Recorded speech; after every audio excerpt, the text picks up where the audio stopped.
Hi everyone, welcome to my channel. Today I'm going to create this classic makeup look, so without any delay, let's begin.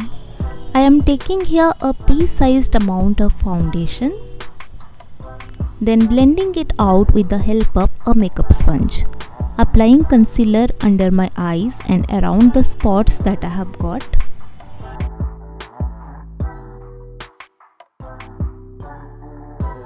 To set the concealer, I am applying some setting powder. Applying some peachy blush for that fresh look.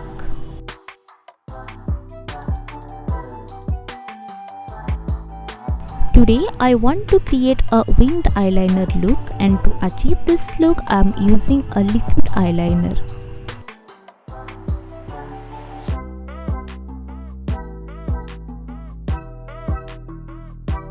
I am applying some highlighter on the inner corner of my eye. To make a statement, I am using this bold lipstick today.